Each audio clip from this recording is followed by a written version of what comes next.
One of the consequences of disconnecting from the internet for a while is starting to see sides of it that were previously not apparent.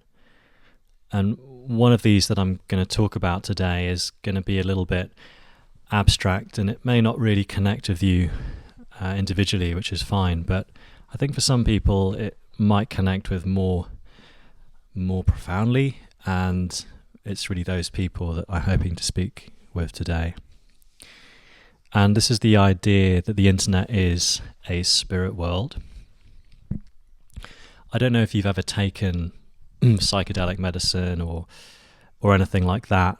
It's not what this video is about, but it's really an analogy for how in doing these kinds of these misadventures, there can be contact with entities that seem to come from other dimensions, things that we don't really understand. If you're a Christian, you might call them demonic entities, or you might just recognize them as spirits. And a lot of cultures have mythologies that refer to these spirits or creatures that are kind of partly inside our reality and partly outside. And I've come to experience the internet as being kind of similar to this, because when I log on and start going down a rabbit hole of looking into a particular topic, it might be culture, war, or it might be politics or AI or history or all these different things I'm used to, I'm engaging with all of these forces and opinions and people that are not really part of my physical reality. There'll be people that are far away. There might be videos that are computer generated, or who really knows where these things come from sometimes.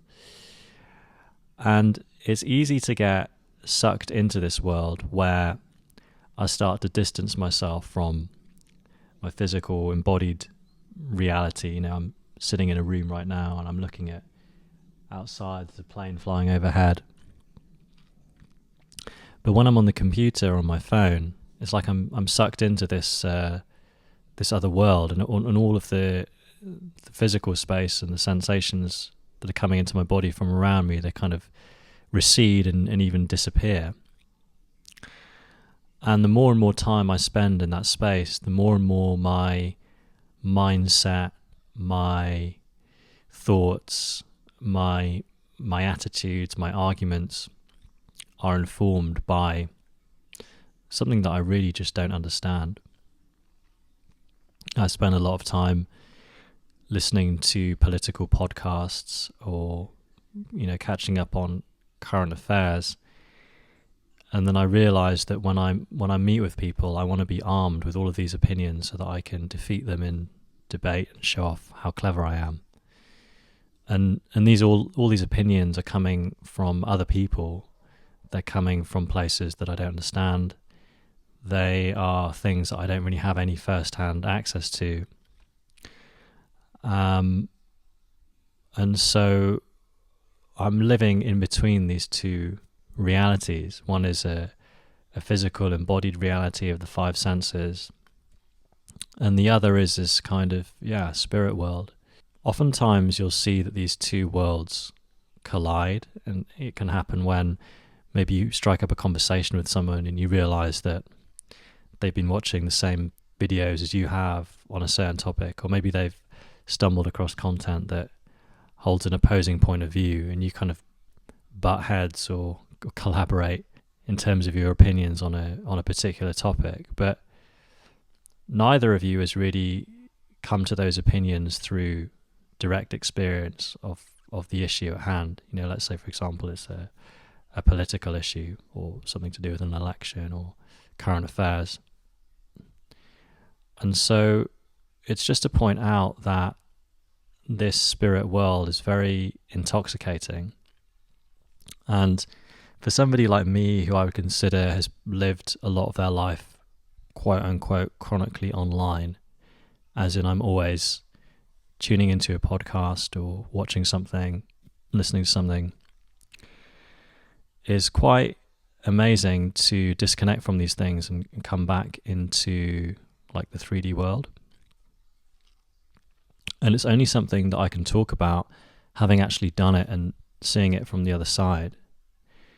I think when I was in this spirit world, this online world, it was very difficult for me to appreciate the insights that I think I've gained since, because the spirit world, it really needs one thing from us, which is our attention. It thrives on our attention. So I could stay up till 4 a.m. watching a video about the dangers of AI or pronouns or the war in Israel. I could watch pornographic videos for hours and people engaging in all sorts of activities that I'm not a part of. It's very parasocial. And the more and more time I spend doing that, it's almost like feeding this spirit world with my attention. And the people who are making these videos on the other end, they're looking at a number on a screen, like how many views has this video got, how many likes or shares or whatever the metric is that they care about. And then they're creating more content based on people's attention, essentially. And the fundamental insight here is that your attention is your life. If I have an hour and I spend that hour watching a podcast or playing a video game, that's an hour that I can't direct to something else. It's not like I have unlimited attention. So I should really be asking myself, if I want to learn about a topic, how much time do I really believe is an appropriate amount to invest in learning about this topic? Because if I don't do that, I will just get consumed. My time will get consumed, my emotions will get consumed, my energy will get consumed.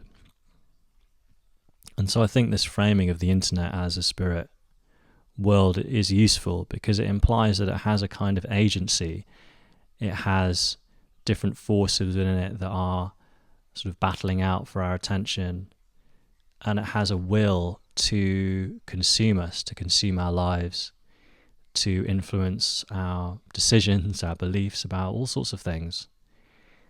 And maybe the right way to engage with it, just as I'm thinking about it now, is to really view it as this separate thing and to engage with it very, very mindfully and carefully, because of course there's so much benefit and education and knowledge and entertainment to be had in this domain, but it is not a replacement, and not even close to a replacement for embodied experience.